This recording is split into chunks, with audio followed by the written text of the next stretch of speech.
हरे कृष्णा। कैसे हैं आप सभी? मुझे आशा है कि आप सब बहुत अच्छे होंगे और श्री श्री राधा माधव की कृपा आप सभी पर हमेशा हमेशा बनी रहे। पुरुषोत्तम मास आज से शुरू हो गया है, यानी कि 18 जुलाई से लेकर 16 अगस्त तक रहेगा। और ये इस महीने में जो है सेवा भक्ति करने का बहुत ज़्यादा फल मिलता है, क्योंकि ये 3 साल में एक बार आता है। और इसीलिए मैंने सोचा कि आज जो है भगवान को अच्छे से एक बार स्नान वगैरह भी करवा दूं, क्योंकि ये बड़े बड़े विग्रह हैं, इसलिए इनको रोज़ रोज़ स्नान नहीं करवाया जाता। तो कभी कभी जैसे इनके ऊपर दाग लग जाते हैं और वो सब सफाई वगैरह भी करनी होती है। और वस्त्र के विषय में सवाल आते हैं कि माता जी आप रोज़ वस्त्र चेंज करते हैं, तो मैं रोज़ नहीं कर पाती हूँ, 2-4 दिन के बाद, 8 दिन के बाद, या फिर थोड़ा समय ज़्यादा भी लग जाता है तो मैं तब करती हूँ। लेकिन हाँ, लड्डू गोपाल जी को रोज़ स्नान और रोज़ उनके वस्त्र चेंज होते हैं, इसलिए कोई एक विग्रह है, वो भगवान का जो है दूसरा ही रूप है, तो उनके वस्त्र रोज़ डेली चेंज होते हैं और रोज़ उन्हें स्नान करवाया जाता है। यहाँ पर मैं और मेरी बेटी नंदिनी, हम दोनों मिलकर गौर निताई को, राधा माधव को, सबको अच्छे से नहलाकर और उनके वस्त्र जो है बदल रहे हैं। और स्नान करवाने के लिए, इनकी सफाई करने के लिए आप जो है इनके लिए या तो जो दही होता है उससे करवा सकते हैं। हम तो मंदिर में से जो है वो एक पाउडर आता है जिसमें आंवला और ये सब चीज़ें, चंदन वगैरह मिक्स आता है, उससे करते हैं। लेकिन आपके यहाँ ये सुविधा ना हो तो आप जो है घर पर दही वगैरह से भी कर सकते हैं, या आप इमली जो होती है उसको भिगो के रख दीजिए, उसका जो पल्प निकलता है उससे भी भगवान के विग्रहों को साफ कर सकते हैं। तो मैंने इसी प्रकार से किए हैं। और यहाँ पर अब हम भोग बनाने की तैयारी कर रहे हैं। डिटेल में मैंने कुछ भी रेसिपी वगैरह शेयर नहीं की है, क्योंकि आज हम जो है पुरुषोत्तम मास के बारे में ही बात करेंगे, और भी जो दूसरे कमेंट वगैरह आते हैं उनके बारे में बात करेंगे। पुरुषोत्तम मास में बताया गया है कि अधिकाधिक भक्ति करनी चाहिए, ज़्यादा से ज़्यादा हमें शास्त्रों का अध्ययन करना चाहिए, अपने जप को अच्छी तरह से करना चाहिए और ज़्यादा से ज़्यादा भगवान का जप करना चाहिए। कलयुग में हरि नाम के अलावा और कोई उपाय नहीं है इस जीवन से मुक्ति पाने का। जैसे बताया जाता है, हरेर नाम हरेर नामेव केवलम कलौ नास्तेव नास्तेव गतिर अन्यथा। कोई अन्य गति नहीं है भगवान के नाम के अलावा। इसीलिए हमें जितना हो सके भगवान का नाम जप करना है। और अगर इस महीने में हम किसी को भी हरि नाम का प्रचार करते हैं या हरि नाम की महिमा बताते हैं, या किसी भी एक भी भक्त को अगर हम भगवान की सेवा में, भक्ति में लगाते हैं, तो उसका बहुत ही ज़्यादा फल प्राप्त होता है, क्योंकि हम सभी भगवान के सनातन अंश हैं।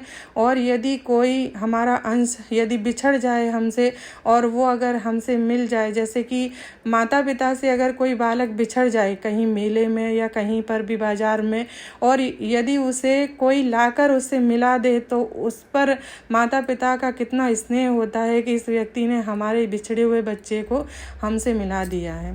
इसी प्रकार से यदि हम भगवान से किसी को मिलाते हैं तो भगवान विचार कीजिए हम पर कितने अधिक प्रसन्न होंगे। तो इस महीने में आप भगवत गीता का वितरण कर सकते हैं, भगवत गीता का दान कर सकते हैं, श्रीमद् भागवतम आप लेने के लिए प्रेरित कर सकते हैं, भगवत गीता लेने के लिए प्रेरित कर सकते हैं। कहने का तात्पर्य यही है कि आपको ज़्यादा से ज़्यादा भगवान की भक्ति में सबको लगाना है। और जो है पीरियड के लिए सबके सवाल मेरे पास बहुत आते रहते हैं, तो उनका वैसे मैंने एक शॉर्ट वीडियो बना के डाला है, लेकिन फिर भी बता दूं कि पीरियड के समय में जो है भोग कैसे लगाया जाए, क्या करा जाए। तो आप ऐसा कर सकते हैं कि 5 दिन के लिए, 4 दिन के लिए, जब भी आप पीरियड में होते हैं उस समय के लिए भगवान को अलग अलग बर्तनों में सूखा मेवा रख सकते हैं, क्योंकि अगर आप लड्डू वगैरह कुछ ऐसा बना के रखेंगे तो वो जो है 3 घंटे के बाद खाने योग्य नहीं रहता है। ऐसा बताया जाता है कि 3 घंटे के बाद में कोई भी भोजन जो है वो खाने योग्य नहीं रहता है। तो फिर यहाँ सवाल ये भी आएगा कि माता जी हम प्रसाद कैसे ग्रहण कर सकते हैं। तो क्योंकि वो प्रसाद है, भगवान ने भोग लगा लिया तो उसे आप 2 दिन बाद, 3 दिन बाद, 4 दिन बाद कभी भी खा सकते हैं। जैसे मंदिर में हमें प्रसाद मिलता है, लड्डू मिलते हैं, तो वो कई दिनों के रखे हुए होते हैं, क्योंकि वो भगवान का जो है भोग लगाया हुआ प्रसाद है, तो उसे हम कभी भी ग्रहण कर सकते हैं। लेकिन भगवान को जब भी हम भोग अर्पण करते हैं तो उसे हम 3 घंटे के पहले ही मतलब भगवान को अर्पण करना चाहिए। तो इसीलिए जो है आप पीरियड के समय में छोटी छोटी कटोरियों में भगवान के लिए सूखा मेवा रख सकते हैं, तुलसी जी के पान रखकर हर दिन के लिए। फिर सवाल ये भी आता है उनको स्नान करवाना, उनको सुलाना। तो आप भगवान से प्रार्थना करें हाथ जोड़कर कि आप इन 4 दिनों के लिए जब मैं रजस्वला होने वाली हूँ, पीरियड में होने वाली हूँ, उस समय के लिए आप स्वयं से विश्राम करें, स्वयं से उठ जाएं और मेरी सेवा को मानसिक रूप से ग्रहण करें। कई लोग कहते हैं कि आप अच्छे से स्नान कर लीजिए, अच्छे से शुद्ध हो जाइए, उसके बाद में आप सेवा कर सकते हैं, पर मेरे विचार से तो ये ठीक नहीं है। लेकिन फिर आपकी इच्छा, अगर आप करना चाहें तो कर सकते हैं।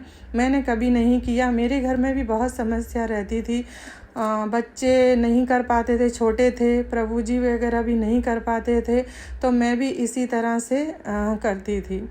और अब तो बच्चे वगैरह बड़े हो गए हैं और उन्हें मैंने खुद सेवा में लगाया है, तो वो अब करते हैं, तो कोई दिक्कत नहीं आती है। आपके घर में ये समस्या हो सकती है, रह सकती है, तो उसे आपको अपने तरीके से, उसे किस तरीके से आपको हैंडल करना है, कैसे उसको आपको सुलझाना है, वो आपको विचार करना पड़ेगा। तो यहाँ पर एक ये सवाल था, तो इसका भी मैंने जवाब दे दिया है। फिर यहाँ पे जो है बहुत सारे सवाल ये आते हैं कि माता जी आप भगवान को भोग लगाते हैं तो उस भोग का क्या करते हैं। तो भगवान को भोग लगाने के बाद में क्या आप गाय को खिला देते हैं या फिर आप क्या करते हैं। तो गाय को क्यों खिलाएंगे, वैसे खिलाना कोई बुरी बात नहीं है, हर जीव को खिलाना चाहिए, लेकिन गाय को ही खिला देना, खुद नहीं खाना, ऐसा नहीं होता है। जो भोग है, भगवान को भोग लगाने के बाद में वो प्रसाद बन जाता है। फिर जो बाकी का रखा हुआ है उसके अंदर हम उस सभी को मिला देंगे और पूरा प्रसाद बनने के बाद में उसे आप ग्रहण करें, अपने परिवार वालों को उसे दें, अपने रिश्तेदारों को उसे दें, या फिर अपने पड़ोसियों को, या आपके घर पे कोई भी आ जाता है, जो भी इस प्रसाद को ग्रहण करेगा उस व्यक्ति का हृदय शुद्ध होगा और वो कृष्ण भक्ति में आज नहीं तो कल, कल नहीं तो परसों, या इस जन्म में ना सही, अगर उसके पुण्य क्षीण जो नहीं हुए हैं तो अगले जन्म में वो कृष्ण भक्ति में आ सकता है। तो इसीलिए आप हर जीव को खिला सकते हैं। आपके घर में अगर गाय है, कुत्ता है, बिल्ली है, कोई भी है, तो थोड़ा थोड़ा उनको भी दे सकते हैं। ये तो भगवान का प्रसाद है और इस पर सभी का जो है पूर्ण अधिकार है और सभी व्यक्ति को बिना भोग लगाए नहीं खाना चाहिए। हर प्रकार का जो मनुष्य है उसको भगवान को भोग लगाकर ही प्रसाद के रूप में ग्रहण करना चाहिए, अन्यथा आप भोजन को नहीं, पाप को ग्रहण करते हैं। श्रीमद् भगवद गीता में भगवान श्री कृष्ण कहते हैं कि यज्ञ शिष्टा सिना संतो मुच्यन्ते सर्व किल विषय भुग्जते ते द्वगम पापा ए पचिन्त्यात्म कारणात्। यानी यज्ञ से बचे हुए अन्न को जो भी खाता है वो सभी प्रकार के पापों से मुक्त हो जाता है। और जो लोग अपनी इंद्रिय तृप्ति के लिए भोजन बनाते हैं और खाते हैं वो भोजन को नहीं, अर्जुन, पितु पाप को खाते हैं। तो भगवान स्वयं यहाँ पर बता रहे हैं, किसी और के कहने की आवश्यकता ही नहीं है कि यज्ञ से बचे हुए अन्न को हमें खाना चाहिए, यानी कि भगवान को अर्पण करके उसके बाद हमें भोग लगाकर उसे ग्रहण करना चाहिए। तो यहाँ पर ये वाला प्रश्न जो था उसका भी आंसर आई होप आपको मिल गया होगा। बहुत सारे इसके ऊपर जो है वो सवाल आ रहे थे। तो पुरुषोत्तम मास के बारे में बताया जाता है कि जो सभी महीने होते हैं उन सभी महीनों में से जो दिन घटते हैं उन दिनों को जोड़कर ये जो महीना है ये बनता है। पहले इसको बोलते थे मल मास, अभी भी कहा जाता है, मल मास बोलते हैं, अधिक मास बोलते हैं। तो एक बार क्या हुआ कि इस महीने ने भगवान से प्रार्थना की कि इस महीने को कोई भी अच्छा नहीं मानता, इस महीने में कोई भी अच्छे कार्य नहीं करता है, कोई भी जैसे कि कोई भी शुभ कार्य नहीं होते हैं इस महीने में। तो मैं बहुत ज़्यादा दुखी हूँ, क्या करूँ। तो भगवान जो है वो इस मंथ को, इस महीने को अपना नाम देते हैं, बताते हैं कि भगवान कहते हैं कि इस महीने में मैं अपनी सारी शक्तियों का प्रवेश करता हूँ, ताकि इस महीने में जो भी भगवान की सेवा भक्ति करेगा तो वो अधिक से अधिक फल प्राप्त करेगा। इसीलिए इस महीने का जो महत्व है वो और अन्य महीने होते हैं उनसे बहुत ज़्यादा है। इवन जो कार्तिक महीना होता है उससे भी ज़्यादा इस पुरुषोत्तम महीने का महत्व है, क्योंकि ये 3 साल में एक बार आता है। सही भी महीनों के दिनों को जो घटाकर ये महीना जो बनता है वो महीना ये होता है। तो भगवान से प्रार्थना करने की वजह से इस महीने में को भगवान जो है अपनी सारी शक्तियाँ देते हैं और इस महीने में अधिक भक्ति करने की सलाह देते हैं कि जो भी इस महीने में भगवान की सेवा भक्ति करेगा वो अधिक से अधिक फल प्राप्त करेगा। जो बाकी के दिनों में हम करते हैं या बाकी के महीनों में हम करते हैं उससे भी ज़्यादा, जैसे कार्तिक महीने का महत्व बताया जाता है उसी प्रकार से। और यहाँ पर जो है भगवान को भोग लगाने के लिए बहुत सारे सवाल आते रहते हैं कि भगवान को भोग कैसे लगाया जाए। तो पहले भी मैंने कई बार बताया है। सबसे पहले तो आपको बर्तन लेने हैं, बर्तन थोड़े ज़्यादा रखने चाहिए क्योंकि त्यौहार के हिसाब से और रोज़ के हिसाब से भी चाहिए। तो सभी कटोरियों में अलग अलग आपको जो है सामान रखना है जो भी आपने बनाया है। कभी भी किसी को भी किसी में मिक्स नहीं करना है। ये भोग लगाने के 3 मंत्र हैं। सबसे पहला है प्रभुपाद जी का प्रणाम मंत्र, दूसरा है चैतन्य महाप्रभु का प्रणाम मंत्र और तीसरा है भगवान का प्रणाम मंत्र और चौथा हरे कृष्ण महामंत्र। पहले तीनों मंत्रों को आपको 3-3 बार बोलना है। मैं फिर से बोल रही हूँ, पहला मंत्र 3 बार बोलना है प्रभुपाद जी का प्रणाम मंत्र, दूसरा मंत्र चैतन्य महाप्रभु का 3 बार बोलना है, भगवान का प्रणाम मंत्र 3 बार बोलना है और फिर हरे कृष्ण महामंत्र घंटी बजाते हुए 3 बार बोलना है। फिर आपको पर्दा बंद कर देना है कम से कम 5 मिनट के लिए। भगवान का भोग लग जाए उसके बाद 5 मिनट के बाद में आप भोग को जो है पर्दा खोलकर ताली बजाकर 3 बार आप ताली बजाइए, हरे कृष्ण महामंत्र का जाप करते हुए बोलते हुए आप पर्दे को जो है फिर से खोल दीजिए। अब ये प्रसाद बन गया है और प्रसाद को अब आप सभी चीज़ों में मिला दीजिए। जैसे कि आपने जो जो चीज़ बनाई है, मैंने जैसे खिचड़ी बनाई है, ढोकला बनाया है, तो ये खिचड़ी और ढोकला जो है मैं उन चीज़ों में मिला दूंगी। फिर आप उन सभी चीज़ों को जो है आप प्रसाद के रूप में ग्रहण कर सकते हैं। तो इस प्रकार से मैं पहले भी कई वीडियो में बता चुकी हूँ, लेकिन पता नहीं आप स्किप वगैरह करके देखते हैं क्या है। आपके बहुत सवाल आते हैं कि आप क्या बोलते हैं मंत्र में, आप कैसे भोग लगाते हैं, लेकिन मैं कई सारे वीडियो में बता चुकी हूँ, लेकिन पता नहीं आपने सुना नहीं है क्या है। इसलिए बोलती हूँ कि वीडियो कभी भी स्किप करके मत देखिए, अच्छी तरह से थोड़ा समय लेकर इन वीडियोस को देखा कीजिए।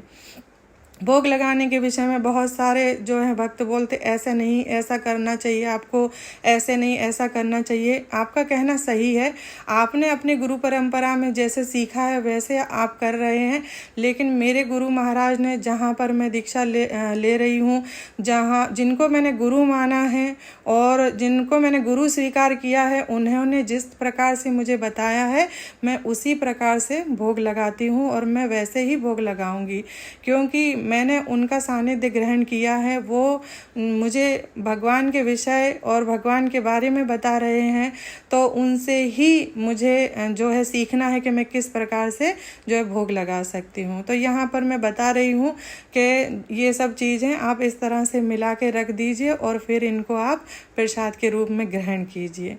तो जो मैंने कहा आई होप अब आपको समझ में आ गया होगा। और यहाँ पर सभी चीज़ें बन गई हैं। ढोकला बना था, वाइट ढोकला, खिचड़ी, तो वाइट ढोकले की रेसिपी मैंने जहाँ तक मुझे याद है अभी तक मैंने शेयर नहीं की है, लेकिन आगे मैं एक वीडियो में शेयर ज़रूर कर दूँगी इसकी रेसिपी जल्दी से जल्दी। अगर आप देखना चाहते हैं तो कमेंट कीजिएगा।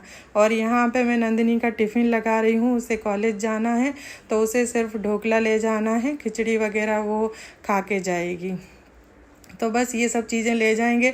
और देखिए कितनी अच्छी बात है, वहाँ उसके फ्रेंड वगैरह भी होंगे, वो भी इसको ग्रहण करेंगे तो धीरे धीरे वो भी भक्त बनेंगे और उनकी भी बुद्धि शुद्ध होगी। इवन कई जो हैं उसके फ्रेंड उससे पूछते भी हैं कि बहुत अच्छा बना है, कितना स्वाद है, तो वो बताती है कि ये कोई साधारण भोजन नहीं है, ये प्रसाद है, जो भगवान का प्रसाद होता है वो। और कई लोगों को वो मंदिर के विषय में भी बताती है, भगवत गीता के भी बहुत सारे जो सवाल होते हैं पूछते हैं तो उनके बारे में भी वो धीरे धीरे बताती रहती है। तो आदान प्रदान करने से ही हमारा ज्ञान बढ़ता है, और जैसे जैसे हम बताएंगे, भोग खिलाएंगे, वैसे वैसे हमारी बुद्धि शुद्ध होगी। तो आज का वीडियो आपको कैसा लगा है मुझे ज़रूर कमेंट करके बताइएगा, और हम फिर मिलेंगे अगले वीडियो में। धन्यवाद। हरे कृष्णा, हरि बोल।